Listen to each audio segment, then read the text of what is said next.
विष्णु भगवान की जय।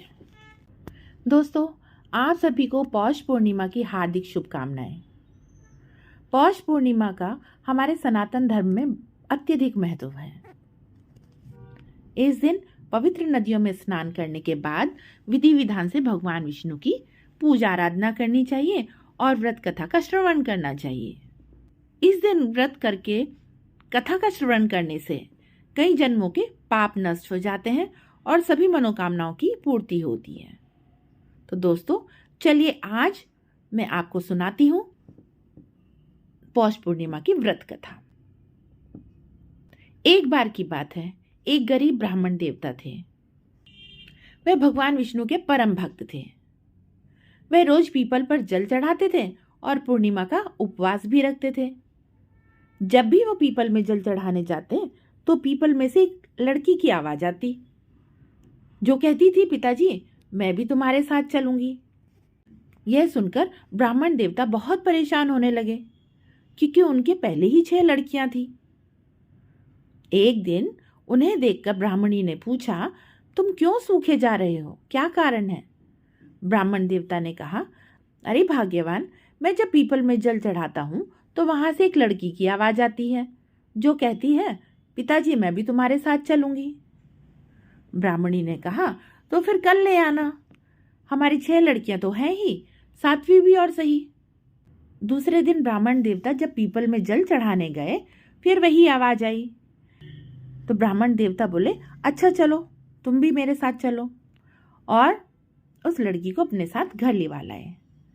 उस दिन जब वे भिक्षा मांगने के लिए गए तो उन्हें थैला भर भर कर भिक्षा मिली।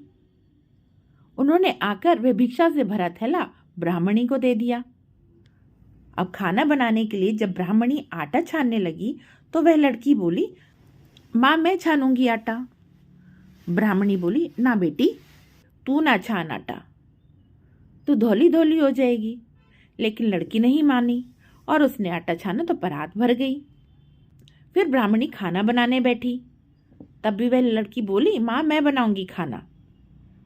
तो ब्राह्मणी ने कहा, ना बेटी, तेरी उंगलियां जल जाएंगी। लेकिन वह लड़की नहीं मानी और बोली, ना, भोजन तो मैं ही बनाऊंगी। और वह रसोई में गई, उसने 36 तरह के पकवान बना दिए, सबको पेट भर भर कर खिला दिया। और दिन तो सब भूखे रहते थे, उस दिन सभी ने पेट भर कर खाया।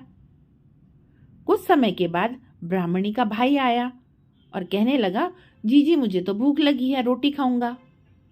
अब यह सुनकर ब्राह्मणी को चिंता हो गई क्योंकि सबने तो खाना खा लिया था।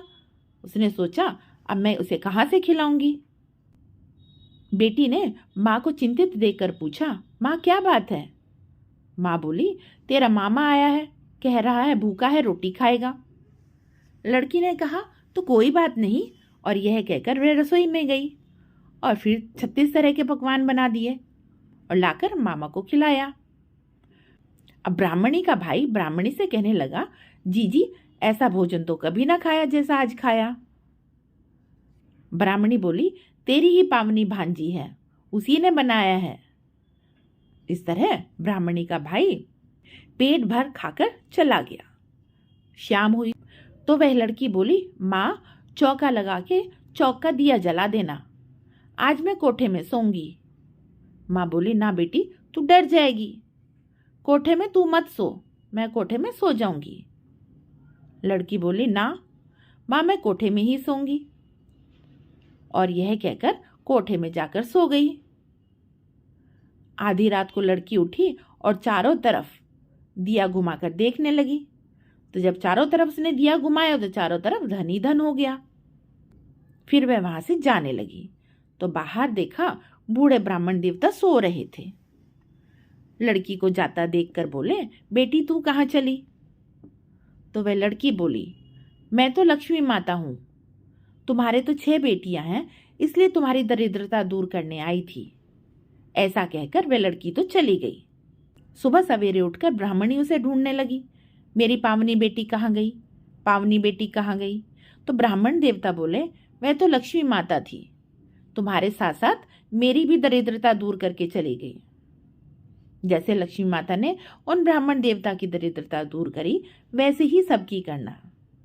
हे लक्ष्मी माता, इस कथा को सुनते, कहते और हुंकारा भरते सभी के घर में धन के सुख के भंडार भरना।